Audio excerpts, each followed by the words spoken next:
Hey everybody, so it's Nicole and I am by myself today. I decided that I wanted to do a video about my birth.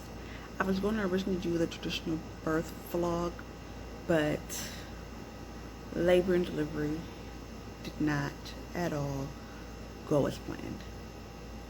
So instead I decided I wanted to do this video, which is just a really reflective video on what my birth was like, what I wanted it to be, and now what I'm dealing with 1 week postpartum. So, and I chose to do this without my husband, though I will do a separate video with him about the birth so you can get his perspective, or he may just do a video on his own probably about the birth and what he felt, so that men can watch it and get his perspective. But I really wanted to do it by myself when I had time alone and I was in clarity of mind so that I could really discuss what went down, how I felt, and all of those things, especially right now when we're seeing so many stories of black mothers not making it out of the delivery room or passing away shortly after delivery. So I wanted to give you guys a first-hand perspective on what my birth was like. Alright, so let's take a little rewind before we actually got to my day of birth. So I was induced, but leading up to being induced, I had experienced what they call predominant labor, which is labor that does not progress into active labor, but you have full-on contractions that help the baby get to the birth canal, but it doesn't progress. I had those for about 3 weeks. My baby had fully dropped into my birth canal. I was fully effaced, but I was not dilating for 3 weeks. So they induced me. Well, they set up a schedule to be induced. Those 3 weeks were intense. Literally, you're in labor for 3 weeks. Like, you have contractions on and off for 3 weeks. It was excruciating. There'd be some days where I would have to have my husband help me walk to the bathroom. I would get stuck in the tub because I couldn't make it out because of contractions. But I needed to be in the tub because the contractions were so intense. So I had that for 3 weeks. My doula was coming by almost like 2 times a week, sometimes 3 times a week, trying to see what's going on, trying to reassure me, help me get through them. It was intense. So that went on for 3 weeks, and then we had an induction set up.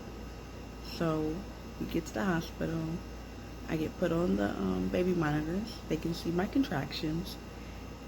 So we're just chilling. They get the IV in me. I'm waiting. Finally, they come into the room and they tell me, "Oh, we're not doing your induction tonight. We have some emergencies to deal with in the hospital. We'll come back and we'll do your induction later."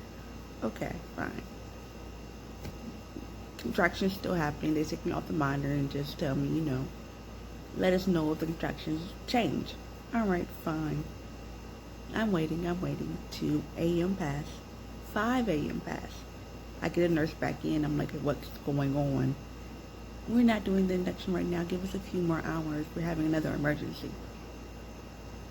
Meanwhile,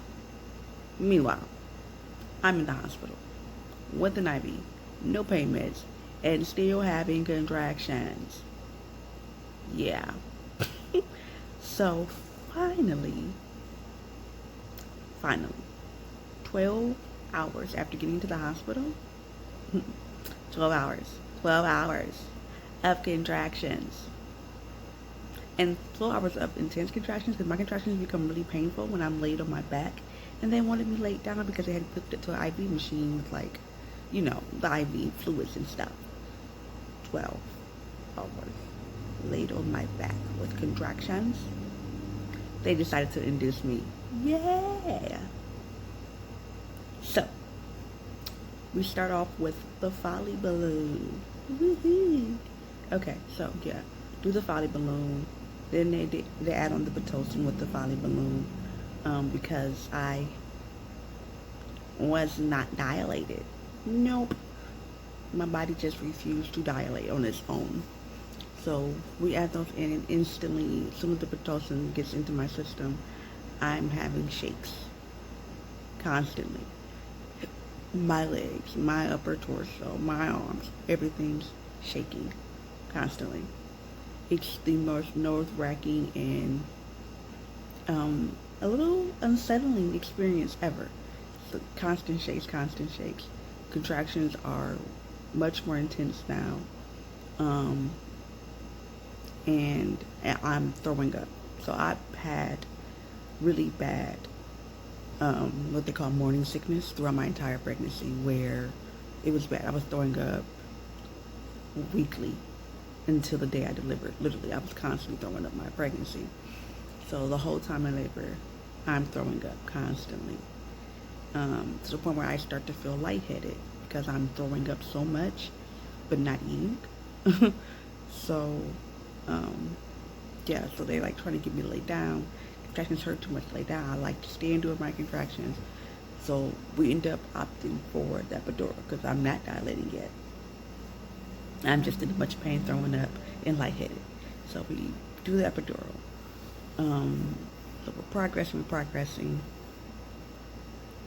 Then I get stuck at 7 centimeters.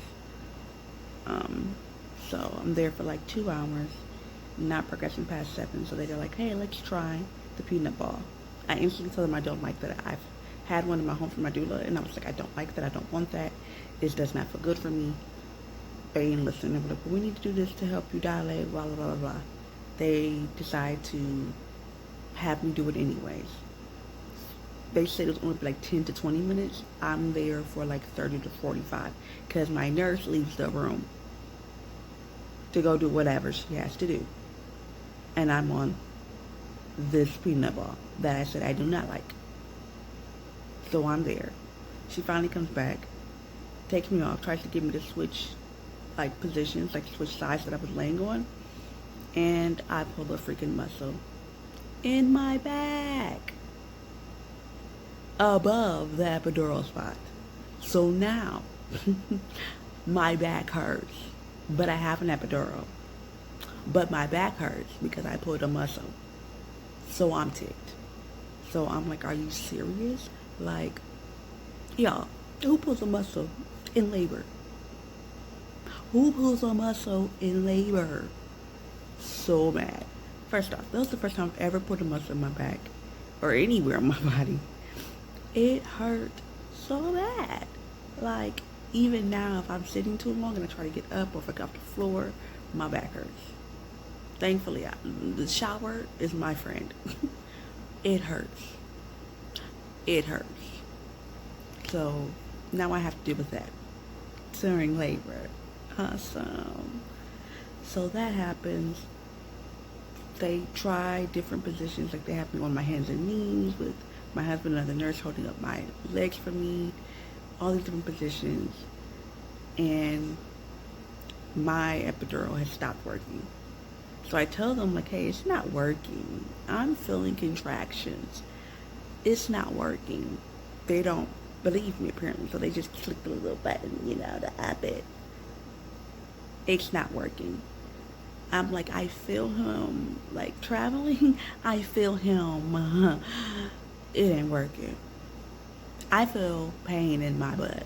I feel pain in my vagina. I feel the contractions. It ain't working.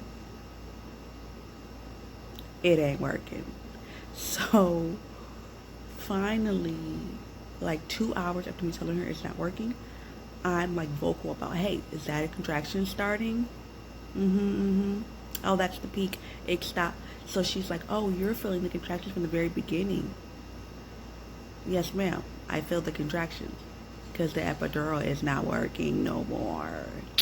Yeah. So they call in the anesthesiologist, tell her what's going on. She does some little code test to see what part of me is numb. Okay, great. The upper part of my stomach is numb. Awesome. Left and right is numb. Awesome. What ain't numb? My vagina and my butt area. Yes, y'all. Yes. Every part of my body was numb. My legs were numb. My stomach was numb. Down the left side and the right side was numb, but my vagina area and butt was no longer numb. So she's like, well, we're going to give you some more. We're going to change the type of epidural medicine. Okay. She does that. An hour later, I'm like, it ain't work. I'm in a lot of pain. It ain't work. It ain't work. She comes back.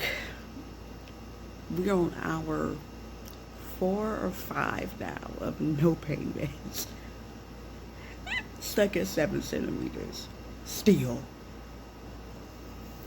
So she decides she's not willing to redo my epidural because I have heart conditions.